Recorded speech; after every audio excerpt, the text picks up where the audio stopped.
Kashi news channel, सच है तो बोलेगा।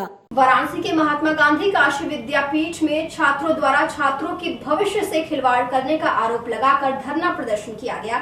इस दौरान छात्र संघ महामंत्री अभिषेक सोनकर ने बताया कि जब से नई एजेंसी कॉपियां चेक कर रही है, तब से बच्चों के भविष्य के साथ खिलवाड़ किया जा रहा है। साथ ही बताया कि परीक्षा देने वाले विद्यार्थियों को अनुपस्थित दिखाकर 0 मार्क्स दिए जा रहे हैं, जिससे छात्र परेशान होकर एजेंसी के चक्कर लगा रहे हैं। एजेंसी पूरे मामले को लेकर धन उगाही का काम कर रही है।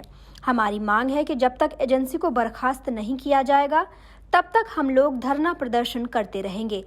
वहीं छात्र संघ उपाध्यक्ष शिवजनक गुप्ता ने बताया कि जब से नई शिक्षा पॉलिसी लागू हुई है, तब से 6 बार साल भर में पेपर कराए जाते हैं और उनका रिजल्ट भी देर से दिया जाता है। उसमें भी गड़बड़ी की जाती है, जिससे छात्र काफी परेशान होते हैं। वहीं एफिलिएटेड कॉलेज के छात्रों के साथ भी खिलवाड़ किया जाता है। धरने में हर महीने में 6 बार धरना होता है। आपको पता है कि सेमेस्टर से एनईपी आई हुई है, 6 सेमेस्टर चल रहा है हम लोग का यहाँ पे। हर सेमेस्टर में एजेंसी की लापरवाही होती है। हर सेमेस्टर में लड़का पेपर देता है, फेल हो जाता है। इनकी क्या लापरवाही है कि एजेंसी वाले कॉपी नहीं चेक कर पाते हैं। एजेंसी विश्वविद्यालय की अब काम कर रहा है, बाहर से लतान से काम कर रहा है, चांदपुर से काम कर रहा है, यहाँ से 5 किलोमीटर दूर है। हमें समझ में नहीं आता है कि विश्वविद्यालय की यहाँ पर है, पैसा यहाँ से ले रहा है, सब कुछ यहाँ पे कर रहा है और अपने जो काम कर रहा है बाहर से क्यों कर रहा है। यहाँ पे देखिए लगातार कितने लड़कों का रिजल्ट खराब आया है। सैकड़ों छात्र ऐसे हैं कि जो भाई गाजीपुर बड़ा चकिया दूर रहते हैं, वहाँ भी नहीं पा रहे हैं उनसे बात करने के लिए। उनकी रिजल्ट खराब हुई है और एफिलिएटेड कॉलेज की रिजल्ट खराब हुई है। बाकी इनको कोई होश खबर नहीं है। सिर्फ बात ये कर रहे हैं कि लोग मिल के बात करना चाह रहे हैं। हम यहाँ बैठे हमसे मिलने भी नहीं आ रहे हैं, बोले कि अपने बाहर बैठेंगे। वो ऐसे छोड़ने को तैयार नहीं है हमसे बात करने के लिए। क्या मांगे आपकी हैं? मेरी मांग यही है कि जितने भी छात्र यहाँ पर फेल हुए हैं, उनकी रिजल्ट वापस जाँच करके पूर्ण जाँच करके पास किया जाए और एजेंसी को यहाँ विश्वविद्यालय में लाया जाए। लगातार आप ऐसी मांगे करते रहे हैं और लगातार प्रशासन को चेताते हैं, तो भी लगातार ये कार्रवाई लगातार प्रशासन करती आ रही है। क्योंकि माननीय प्रतिनिधि को हम लोग का ध्यान ही नहीं है ना। वो तो छात्र गुंडा समझते हम लोग को है, हम लोग गुंडे उनकी नज़र में है। वो डायरेक्टली कोई भी आता है पुलिस को भेजते बात करने के लिए। हम पुलिस से बात करेंगे, पुलिस क्या है?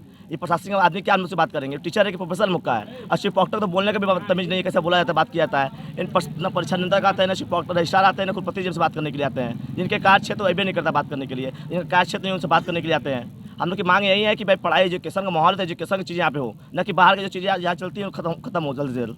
किन सब्जेक्टों में हुआ है और कितने रिजल्ट अभी तक आपके सामने? देखिए ऐसे बहुत छात्र हैं जो पेपर दिए हिस्ट्री का और हिंदी छप गया है और प्रैक्टिकल दिए, प्रैक्टिकल एब्सेंट हो गए। उनकी क्या गलती है? अब 100 पर रसीद कटवाएंगे, फिर 2 रसीद कटवा के जाके पेपर देंगे। गलती भी उनकी नहीं है, गलती भुगते भी हो। गलती एजेंसी की है। एजेंसी बाहर से पैसा लेके काम कर रही है। एजेंसी कैसे पता होगा? इतना बड़ा विश्वविद्यालय है, लगातार या कहीं भी एजेंसी को काम चल कर रही है। आप एजेंसी बाहर क्यों भेजे हुए हैं? मेरी मांग है कि एजेंसी यहाँ लाया जाए। एजेंसी कितने साल उस काम कर रही है? एजेंसी लगाई है जो 3 साल से काम कर रही है और पहले पिछले 1 साल से बाहर जाकर काम कर रही है। और जब से बाहर गई है तब से लापरवाही होती जा रही है लगातार। काला बाजारी एकदम हो चुका है। देखिए मैं बताना चाहूँगा, 1 लाख में कुछ 100-200 बच्चों के साथ समस्या आ सकती है। हो सकता है टेक्निकल मिस्टेक हो सकता है कि उनकी कापी उस लायक होए। वो तो परीक्षा नियंत्रक ही बता पाएंगी कि ये समस्या कंप्यूटर की है कि इंसानी भूल है कि छात्रों की भूल है। 0 आने पर कभी कभी क्या होता है, हमारा सीट है तो उस पर अनुक्रमांक सही तरह से नहीं हुआ तो उसका मूल्यांकन नहीं हो पाता तो 0 आ जाता है। ये सब जितनी भी समस्याएं हैं बच्चों की, अगर मैं बार बार निवेदन कर रही हूँ कि आप लिख के दे दीजिए कि आपकी क्या समस्या है, किस किस बच्चों की समस्या है, तो उसका समाधान होने का प्रयास किया जाएगा। बच्चे लगातार कह रहे हैं कि कितनी बार लिखा जाए, बताया जाए, क्योंकि हर बार रिजल्ट में यही खेल होता है और धन उगाही का काम किया जाता है। तो धन उगाही के बारे में तो मैं नहीं कह सकती क्योंकि हमारे पास कोई साक्ष्य नहीं है। इसका जवाब तो परीक्षा नियंत्रक या एजेंसी के जो प्रभारी हैं वही दे पाएंगे। लेकिन ये बच्चे जब से धरना पे हैं, मैं इनके साथ हूँ, बार बार निवेदन कर रही हूँ कि आप चल के रजिस्ट्रार ऑफिस में बात कर लीजिए या किसी हाल में बैठ के बात कर लीजिए। अभी आप लोग देखे होंगे कि मैं रजिस्ट्रार मैडम के पास भी गई थी कि बच्चे नहीं मान रहे हैं, तो हो सके तो आप भी बच्चों के बीच में आ जाइए। मैं तो दोनों के लोग के बीच की कड़ी के रूप में काम कर रही हूँ, कभी इनके पास कभी उनके पास। मैडम का क्या कहना है, कब तक आ रही हैं, क्या आश्वासन दिया है? मैडम का कहना है कि चलिए मैं आती हूँ।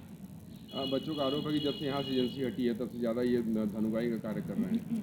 देखिए फिर इसका भी जवाब परीक्षा नियंत्रक ही दे पाएंगे कि एजेंसी का जो भी होता है उसका चीफ डॉक्टर से कोई मतलब नहीं होता। इसकी जवाबदेही परीक्षा नियंत्रक की ही है, वही बता पाएंगे कि क्या मैटर है। पूर्वांचल की खबरों से जुड़े रहने के लिए आज ही सब्सक्राइब करें हमारा YouTube चैनल डनकाशी और हाँ, लेटेस्ट अपडेट्स के लिए बेल आइकन को प्रेस करना ना भूलें। और आपके पास है कोई जानकारी या है कोई सूचना तो हमारे दिए गए नंबर पर आप हमसे संपर्क कर सकते हैं।